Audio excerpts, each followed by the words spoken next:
Alright, so let's see where I'm at after losing all this weight.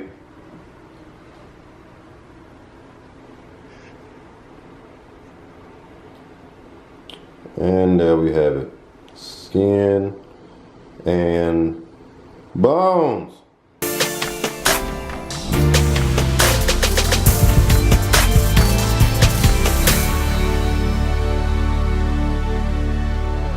When y'all got to the place, you know what I'm saying? Like y'all walked in, went through the whole lobby. Yeah.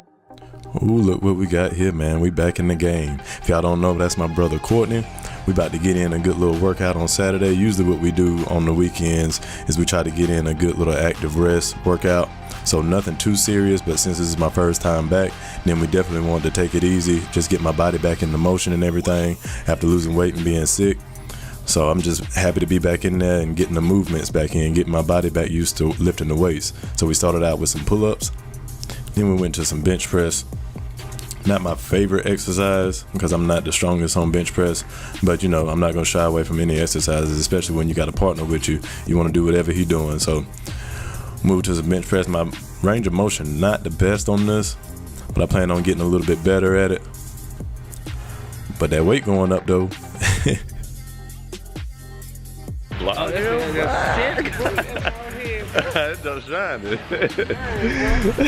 Dwayne Johnson coming out.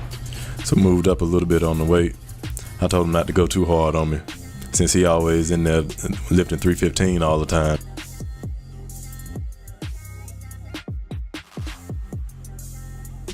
Pausing with it. You see you rocking that Pump Chaser shirt. I'm rocking the Savage shirt. We coming out with those soon, so y'all watch out for those. Make sure you check the website, thelifehs.com. And we're working on some other projects as well, so y'all make sure y'all follow us on the other social media like Instagram at The Life HS and also on Facebook at The Life Health and Strength. So we moved to some tricep pushdowns right here. And what I'm going to be doing for the next 12 weeks is a bulking plan, and the weights are going to be a lot heavier. My calorie intake is going to be a lot more. I like to be at a little bit heavier weight, maybe around 180 or 185. That feels comfortable to me. I feel powerful and I feel good and thick at that weight, and I don't have to sacrifice too much muscle definition for it as well. So y'all make sure y'all follow me for that, and then I'll shout out what program I'm using at the end.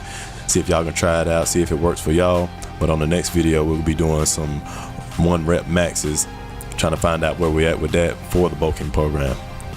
Right here you can see I'm kind of struggling.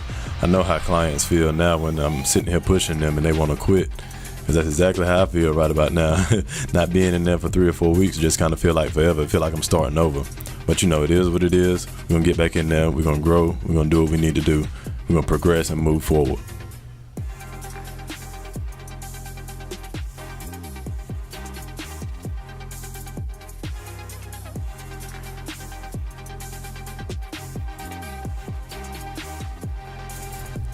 So then we moved to some curls right here. You see Courtney looked at the dumbbells because they was too light.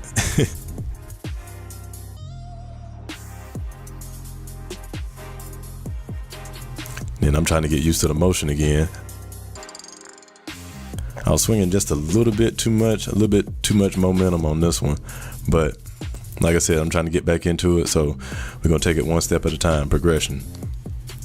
So what we're doing during this workout is just about 2 to 3 sets of 8 to 15 reps for each exercise. Like I said, nothing too specific right now. I'm just trying to get my body back into the movement. And then we move to some lat pull downs. Courtney going super heavy on it. Ain't nothing to him. I lightened the weight up a little bit. Did some single arm lat pull downs.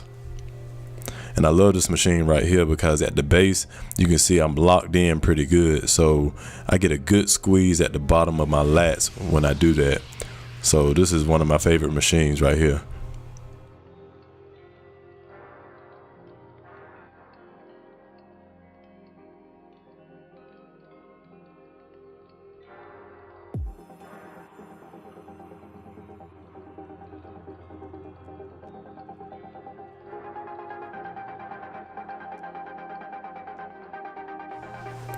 One of my favorite machines as well. I love the way it get in the inside of your pecs. And then we moved to another lat pull down machine. I don't really like this machine as much as the other one. Kind of feel like you're swimming in the middle of the air, so it's not really a good feeling for me when I get off of it and I feel a little bit dizzy. That's me ranting on about something. So we finished off a few sets on this, and then we went to some push-ups to infinity to warm down. So that's it, man. Look, if y'all like the video, y'all help us out and put your strongest finger on that like button. Like, subscribe, comment, and here go my May Mac thoughts. See y'all later. Like, it was more than I expected from McGregor. I thought he was gonna come out fast, which he did, and then it ended up being, you know, he got tired. But I don't see how he got tired when he had been training all that time just for this type of fight. So that's one thing that kind of surprised me, and I didn't understand that. But he said he could have went, you know, another 12 rounds, but he was just a little bit fatigued right there, which he does do. Like, if he goes a long fight, then he'll get fatigued around the middle, and then he'll end up picking up the pace later on. How did Floyd Mayweather handle his fight though? Floyd did good. Like, in the beginning, see, I think he was setting him up the whole time anyway. So at the beginning, he was letting him go ahead and flurry out his punches, get exhausted, and then by the end, he kind of picked it up, which you never see from Floyd Mayweather as far as chasing after somebody and trying to knock him out. So it was good. It was good that this fight actually happened because you got to see Floyd Mayweather be the aggressor in the first place. So it's much better than the Pacquiao fight, I know that much. That jump was boring. So, and then Conor threw more punches than like his last 9 opponents or something like that, or either at least close to it. I know he threw more than Pacquiao, and he came close to Canelo. So as far as punching volume, under 10 rounds, he threw like 111. I mean, he landed 111 punches. So that was good as well. Was there any moments that you was kind of nervous with Floyd Mayweather, like, dang man, look, he about to get knocked out? Yeah, he caught him with some good shots, like some good body shots, some good, it was like 1 or 2 good uppercuts that he caught him with that I thought was really gonna hurt him, but he took them real well, man. He took all them shots real well, so he stayed composed, switched up his style a bunch of times in order to kind of counteract Conor's style. And even though Conor had that reach on him and everything, it still didn't really matter in the end. It was like Conor was the bigger person. He made Floyd look like a little kid in there, but then by the end of the fight, Conor looked like the little kid because he was all slunched over like this. You know, I'm the biggest Conor McGregor fan, but you know, you got to be real about everything and just kind of. I'm a fan of both boxing and MMA, more so MMA. I was a fan of boxing more when Roy Jones, yeah. Roy Jones was on top and everything. Yeah, I must have forgot. As far as me, Roy Jones is my favorite all-time boxer that I actually got to experience during his prime and everything. So I haven't been the biggest fan of Floyd Mayweather just because his style is just not appealing to me. And that's why I'm more of a fan of Conor. That's why I was going for Conor in the first place, seeing somebody conquer the impossible. So, you know, it would have been good to see him get the knockout, but like I said, you got to be real. Floyd Mayweather was the better fighter. And then there was another thing. Conor kept doing like this weird stuff that you would think he would get a point taken away for, but he didn't. Like, he was circling around his back, trying to hit him in the back of the head. He was trying to hit him with hammer fists, and he was coming down like that.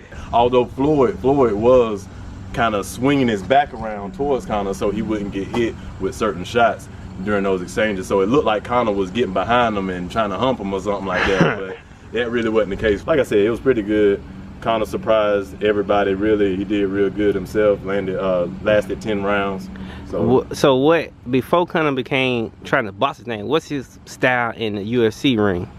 In the octagon? He had a wider stance when he was in MMA, and just as far as the way he selects his shots and everything, you know, you got the heavier gloves. Yeah. So you can't depend on one shot. You got to kind of accumulate shots over a certain amount of time and kind of set them up better. So it was completely different in MMA. You can't use jiu-jitsu or wrestling or kicks, anything like that. So MMA, is he like a ground and pound, a striker, or submissioner? No, he's more of a striker. He's more of a boxer. Okay. He's like an MMA boxer though. Okay. MMA boxing and normal boxing is completely different. You don't have the same stance. You don't select your shots the same way. So it's completely different. But he's one of the better MMA boxers that we have. Do you think he'll take what he learned and take it to the octagon, or you think Yeah. he just scratch it all and go back to his old style. I definitely think that he's going to take a lot of that back to the octagon with him. Although you can't, like I said, the stance is completely different, so you can't sit there and be as close to somebody without worrying about other weapons that other person might use. So as far as something that was different in that fight was his jab. He was really snapping the jab lot, which he don't do in the octagon at all. So that was real good. That was a weapon that I'm sure he probably worked on during this camp for this fight. But that jab was definitely something I'm sure he'll take back to MMA. You think he'll fight somebody else in the boxing ring? It's possible. I think if he did anything, he'd probably fight Paulie Malignaggi just because of all the beef that they had before, and that's a fight that he definitely can win that fight, considering that he did spar with him and everything. Even though it was a fat, out of shape Paulie, he still got the better of him during that. He shouldn't have been getting the better of him like that during the thing. So it's probably a setup, but at the same time, he knows Paulie and he know that he can get him. Okay, so the big question, was it worth the money though? Was it worth the money to watch? Was it worth the money to watch? It was. I think it was worth the money to watch just because of the event, how big it was and everything.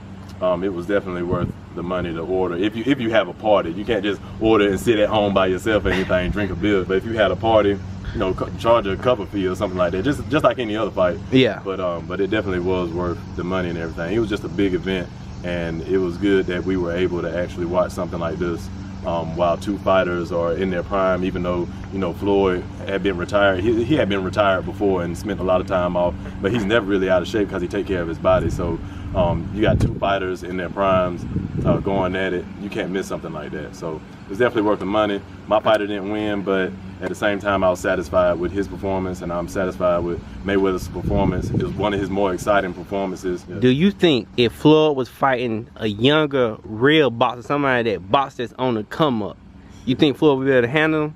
Or a young dude would have probably just ate him up?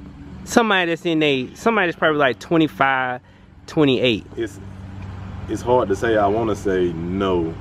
He still would have been able to keep it. They probably would have given him a lot more trouble, but he would have gotten the better of them at the end. He would have been a lot more conservative. Yeah. Because, you know, against Conor don't have a lot of experience in the ring, in the boxing ring. So he knew that he could go after Conor.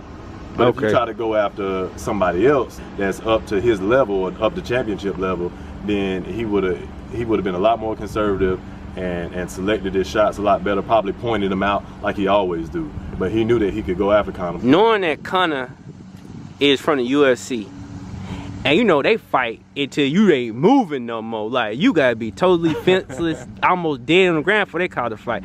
Do you think the referee stepped in a little too early?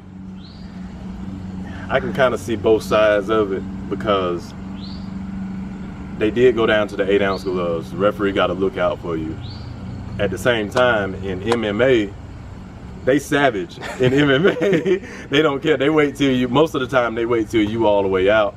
Sometimes the referee will step in and save you, but it wasn't near us at the same extent as what that referee did, as far as letting Conor. I think Conor got hit for about a minute before he stepped in, but it didn't look like Conor was like completely out of it. He just wasn't really throwing no punches. He was tired. Do you think he could have recovered?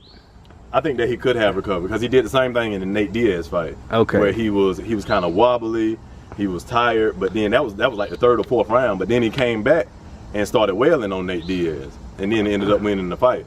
So I definitely think that the referee should have given him the benefit of the doubt. I would have rather Conor went down, just like he said, like, let me hit the canvas. I definitely would have preferred that over them stopping the fight like they did. But at the same time, I can understand what the ref did by stopping it and kind of looking out for him, because they did go down to the 8-ounce gloves. So I can see both sides of it. I would have rather seen Conor hit the canvas before they stopped the fight. Okay.